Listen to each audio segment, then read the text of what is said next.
Hello everybody, in today's video I'm gonna be talking about whether or not I think Blade will get nerfed, because as always when a character is semi-good at all in a beta, people need to argue that they're gonna get instantly nerfed in the V3, and if a character is ass, people need to talk about how that character needs to get buffed to the point where they power creep every character in the game. Feels like most of the time there's not really an in-between in these situations, right?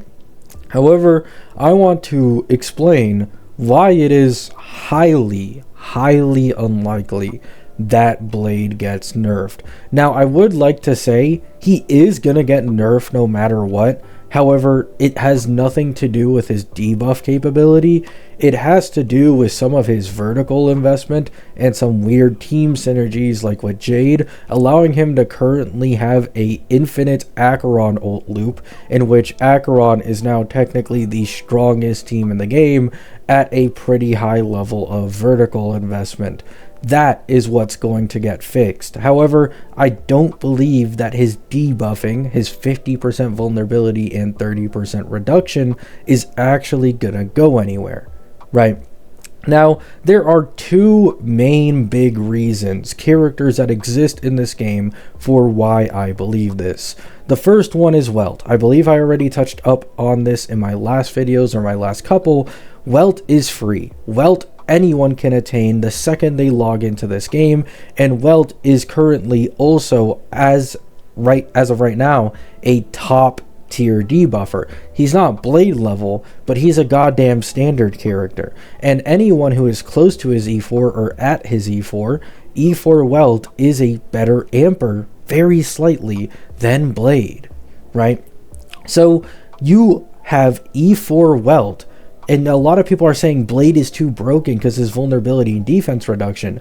You guys are legit arguing that it's crazy that a 4.x limited unit is equal to a 1.x standard character.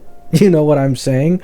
And I understand. A lot of you are going to say, oh, you're nitpicking because he just got Nova'd. Sure, you can make that argument. However, the point still exists. He is a free character you can get through 50-50 losses, the standard banner, and the golden token. Getting his Eidolons is not the most difficult thing in the world, and a lot of veterans are likely going to have an E4 Welt on their account. Yes, he has his niche teams with Acheron and as well as follow-up, where he'd still be better than an E4 Welt. However, Ashvale had the lowest sales in the history of the game, and Acheron is an over 2-year-old DPS at this point. Yes, she still has fans. However, my point is, if I'm working at Hoyo, I'm working at this company, from my perspective, I want to make Blade a lot more of a generalist and a lot more usable in multiple teams so that he doesn't flop, right? Especially considering, as with the current information we have, it's very likely that he is a solo 4.3 limited character,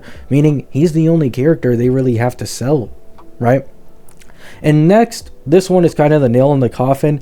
It's Nova Sparkle. For some reason, I don't really see people bringing this up. However, Nova Sparkle not only was given for free, but is currently the best amper in the entirety of the game, right? However, not only this, she's also able to provide action advance and be the most SP positive support in the game by a mile, right?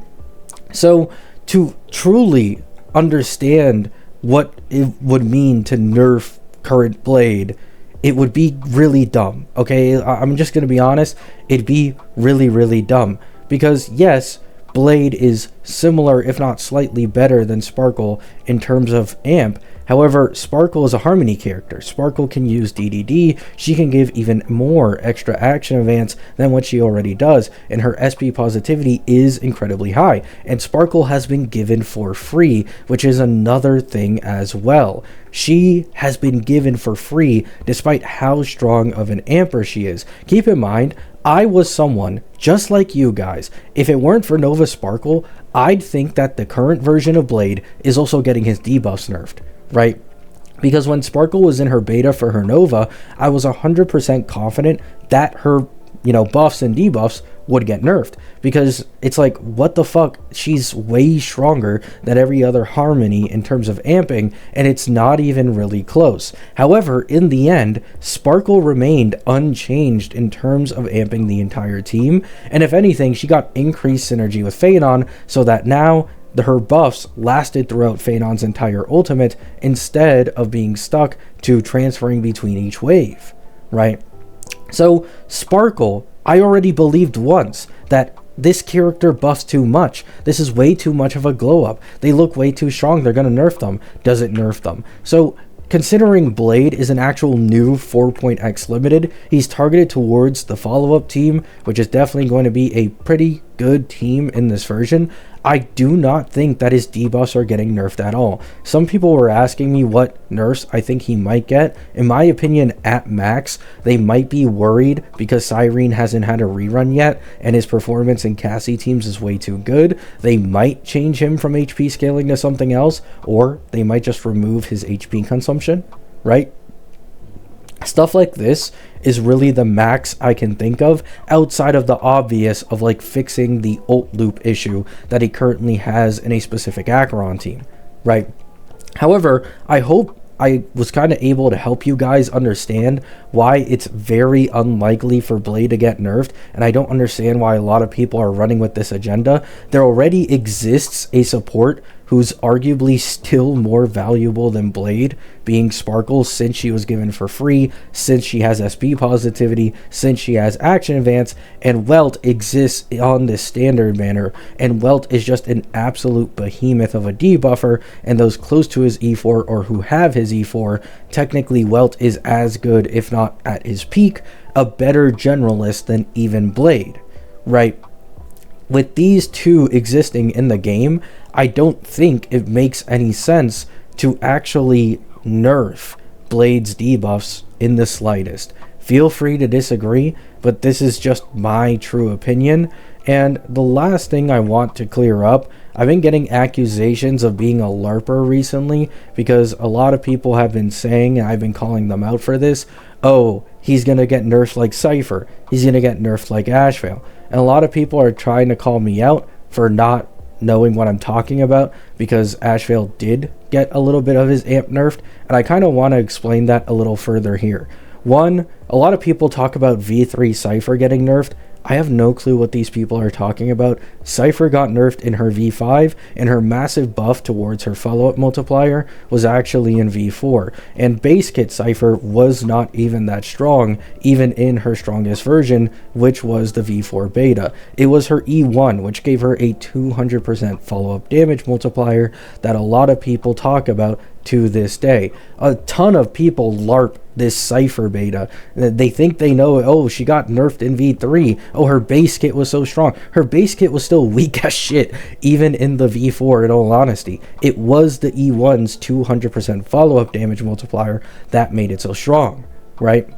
And as for Ashvale, Ashvale barely got any of his amping ability changed. Some people have mentioned it to me that Ashvale did get his 80% follow-up damage bonus removed. However, those who have been watching my streams the last few weeks would know on stream I've actually talked about this change, and I've mentioned that in my belief, I think that they just transferred the follow-up damage bonus to the main follow-up support, being Blade, because Ashvale was already doing a lot of buffing for what is supposedly the sub DPS of this team. He has 40% defense reduction. He's able to run hunt Lycones that can maybe, you know, put some vulnerability or whatever on enemies. His own Lycone has vulnerability on it.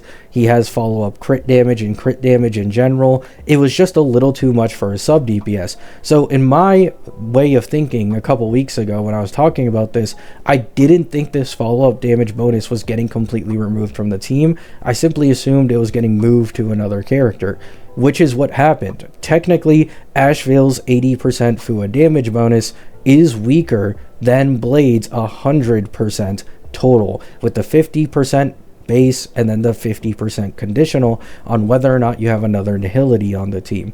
So calling me a LARPer is genuinely hilarious.